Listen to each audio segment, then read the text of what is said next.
এখন শুনবেন সংবাদ শিরোনাম। বিপ্লব ও সংহতি দিবস উপলক্ষে রাজধানীতে বিএনপির বর্ণাঢ্য র্যালি। অন্তর্বর্তী সরকারই ব্যাহত করতে চায় নির্বাচন, অভিযোগ মির্জা ফখরুলের।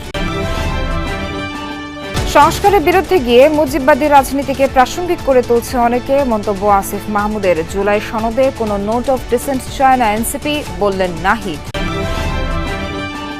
স্বৈরাচার বিতাড়িত করা তরুণরাই বাংলাদেশ বিনির্মাণে ভূমিকা রাখবে, মন্তব্য জামায়াত আমিরের। আগামী নির্বাচনে আরেকটি মিরাকল হতে পারে, বললেন ডক্টর তাহের। ফরিদপুরের বোয়ালমারীতে বিএনপির দুই গ্রুপের মধ্যে সংঘর্ষ, ধাওয়া পাল্টা ধাওয়া, আগুন নেভাতে ফায়ার সার্ভিসকে বাধা, বেশ কয়েকজন আহত। চট্টগ্রামে গুলিবিদ্ধ বিএনপি প্রার্থী ইরশাদ উল্লাহকে ঢাকা এভার কেয়ারে স্থানান্তর। সরোয়ার বাবলা হত্যা ঘটনায় পরিবারের মামলা, কয়েকজন গ্রেফতার। ক্রিকেটার জাহানারার যৌন হয়রানির অভিযোগ, সঠিক তদন্তের নির্দেশ উপদেষ্টা আসিফের। পিসিবিকে দ্রুত রিপোর্ট দেওয়ার আহ্বান। আসসালামু আলাইকুম। এতক্ষণ দেখছিলেন সংবাদ শিরোনাম, এখন দেখবেন বিস্তারিত। এবার সরকারের বিরুদ্ধে ফেব্রুয়ারি নির্বাচন ব্যাহত করার অভিযোগ তুলেছে বিএনপি। দলের মহাসচিব মির্জা ফখরুল ইসলাম আলমগীর বলেন, সর্বাত্মক সহযোগিতার পরও সরকার ভিন্ন পরিস্থিতি তৈরি করতে চায়, এজন্য সবাইকে সজাগ থাকার আহ্বান জানান তিনি। বিএনপি নেতারা বলেন, রাজপথে নামলে কারোর রেহাই মিলবে না। বিপ্লব ও সংহতি দিবস উপলক্ষে রাজধানীতে আয়োজিত শোভাযাত্রার আগে সমাবেশে কথা বলেন তারা। এবার বিপ্লব ও সংহতি দিবস এমন এক সময় যখন বিএনপির সর্বস্তরে বইছে নির্বাচনী হাওয়া, আর সে আবহাওয়ায় সাজে শোভাযাত্রাও। চিরচেনা স্লোগান বাদ দিয়ে শোভাযাত্রা থেকে শুধু উচ্চারিত হয় ধানের শীষের ধ্বনি, তুলে ধরা হয় স্বৈরাচারী শাসনের কুশীলবদের ব্যঙ্গাত্মক চিত্র। বিএনপি কেন্দ্রীয় কার্যালয় থেকে শুরু হওয়া শোভাযাত্রার শুরুর অংশ থাকলেও শেষটা দেখা ছিল দুষ্কর।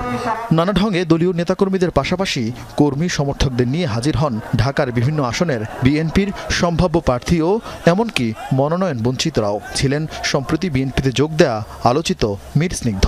7 নভেম্বর সিপাহী জনতার সেদিনের ঐতিহাসিক ভূমিকাকে বিপ্লব ও সংহতি দিবস নামে পালন করে বিএনপি। শোভাযাত্রার আগে সমাবেশে ভোট বিরোধী শক্তির ষড়যন্ত্র নিয়ে সবাইকে সোচ্চার থাকার আহ্বান জানান শীর্ষ নেতারা। সংস্কারের বিরুদ্ধে গিয়ে অনেকে মুজিববাদী রাজনীতিকে প্রাসঙ্গিক করে তুলছে বলে মন্তব্য করেছেন স্থানীয় সরকার উপদেষ্টা আসিফ মাহমুদ সজীব ভূঁইয়া। বিকেলে জাতীয় প্রেস ক্লাবে এক গোলটেবিল বৈঠকে এমন মন্তব্য করেন তিনি। বলেন, নতুন রাজনৈতিক বন্দোবস্ত খুবই জনপ্রিয় শব্দ, কিন্তু এই নতুন বন্দোবস্তের সুনির্দিষ্ট রূপরেখা দেওয়া হয়নি। স্বাধীনতার পরও আদর্শ রাষ্ট্র গঠন করা যায়নি বলেও মন্তব্য করেন আসিফ মাহমুদ সজীব ভূঁইয়া। বলেন, রাষ্ট্র পরিচালনার দায়িত্বে যারা ছিলেন তারা লুটপাটে ব্যস্ত থাকায় 1975 ও 2024 এই দুই সময়ে একই চিত্র দেখা গেছে। পররাষ্ট্রনীতি প্রসঙ্গে তিনি দাবি করেন, জিয়াউর রহমান ছাড়া কেউ নতুন কিছু দিতে পারেনি। বিএনপি ও আওয়ামী লীগ কেউই সন্তোষজনক পররাষ্ট্রনীতি প্রণয়ন করতে পারেনি বলেও জানান আসিফ মাহমুদ। চলমান বিচার প্রসঙ্গে উপদেষ্টা বলেন, শেখ হাসিনার বিরুদ্ধে 13 নভেম্বর রায় হওয়ার কথা, এই কারণেই ফ্যাসিবাদী শক্তি লকডাউন ডেকেছে বলেও জানান তিনি। মুজিববাদী রাজনীতিতে একটা সময় পর্যন্ত ছিল না, যখন আপনি আবার জাতীয় সঙ্গীতের বিতর্কে ঢুকলেন, যখন আপনি আবার এই রিয়াকশন দেওয়া শুরু করলেন নতুন রাজনীতি বিনির্মাণ না করে, তখনই কিন্তু মুজিববাদী রাজনীতি আবার প্রাসঙ্গিক হওয়া শুরু করলো এবং যত দিন যাচ্ছে তত বেশি প্রাসঙ্গিক করে তুলছেন আপনারা। যারা নতুন রাজনৈতিক বন্দোবস্তের রাজনীতি করছেন বা নির্মাণ করার চেষ্টা করছেন, তারা কি এটা দিতে পেরেছেন কিনা? জুলাই অভ্যুত্থানে অংশীদারদের আগামী জাতীয় সংসদে থাকা উচিত বলে মনে করেন জাতীয় নাগরিক পার্টি এনসিপির আহ্বায়ক নাহিদ ইসলাম। দুপুরে রাজধানী বাংলা একাডেমিতে ইউনিভার্সিটি টিচার্স ফোরামের আত্মপ্রকাশ অনুষ্ঠানে কথা বলেন তিনি। দ্রুত জুলাই সনদ বাস্তবায়ন করে প্রধান উপদেষ্টাকে নির্বাচনের আহ্বান জানান তিনি। বলেন, সনদের নোট অফ ডিসেন্ট রাখা যাবে না। ফ্যাসিবাদী কাঠামোকে বিলোপ করে একটা গণতান্ত্রিক বাংলাদেশ প্রতিষ্ঠা করা, মাত্র 6টি কমিশন যেগুলো নির্বাচনের সাথে সম্পর্কিত, যেগুলোর সাথে মূলত রাজনৈতিক দলগুলো সম্পর্কিত, ক্ষমতা সম্পর্কিত, সেগুলো নিয়েই সবার আগ্রহ, রাজনৈতিক দলগুলোর আগ্রহ। এই আলোচনাকে আমরা এর বাইরেই আনতে পারিনি। স্বৈরাচার বিতাড়িত করা তরুণরা নতুন বাংলাদেশ বিনির্মাণে ভূমিকা রাখবে বলে মন্তব্য করেছেন জামায়াতের আমির ডক্টর শফিকুর রহমান। বলেন, বিশ্ববিদ্যালয়ের উন্নয়ন প্রকল্পে ছাত্র প্রতিনিধিদের ভাগ বাটোয়ারার সংস্কৃতি থেকে বেরিয়ে আসতে হবে।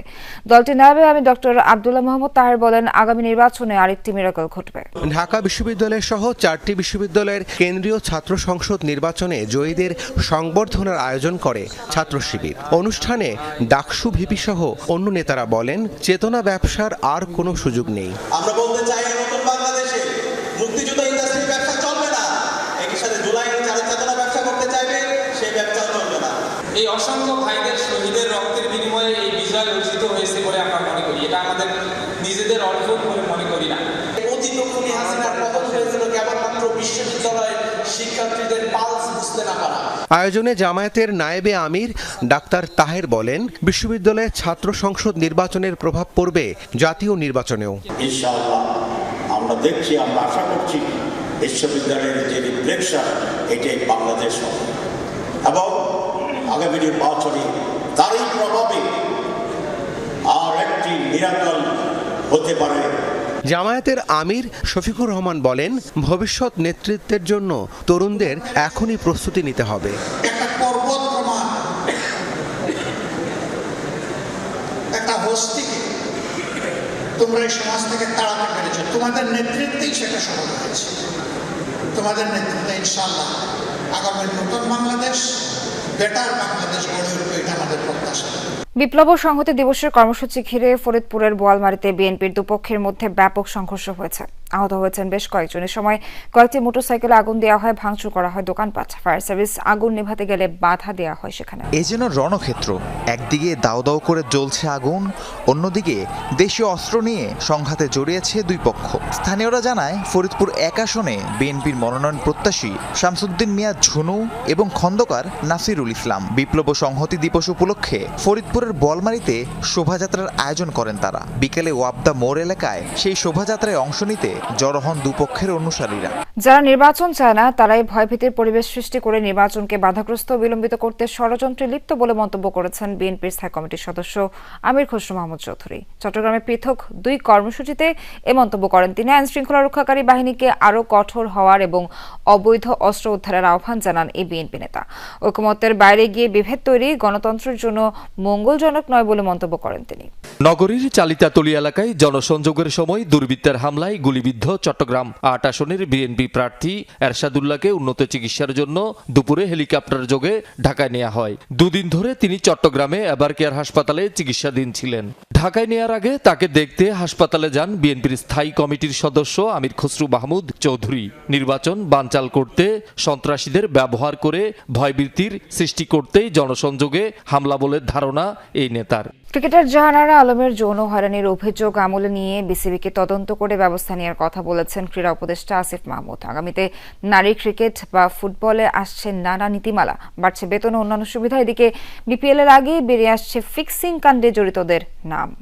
অস্ট্রেলিয়ায় বসবাসরত নারী ক্রিকেট দলের সদস্য জাহানারা আলমকে যৌন হয়রানির অভিযোগের প্রেক্ষিতে তদন্ত কমিটি গঠন করেছে বিসিবি। বিষয়টি সংবেদনশীল হওয়ায় এক বিবৃতিতে 15 কার্যদিবসের মধ্যে তদন্ত প্রতিবেদন ও সুপারিশ জমা দেওয়ার কথা জানায় ক্রিকেট বোর্ড। সাবেক নির্বাচক, দলের ইনচার্জ, ম্যানেজার, ক্রিকেটার সহ বেশ কয়েকজনের বিরুদ্ধে অভিযোগ আনেন এই টাইগার্স পেসার। তবে সরকার এই বিষয়টি গুরুত্বের সঙ্গে তদন্ত করে বিসিবিকে দ্রুত ব্যবস্থা নিতে বলেছে।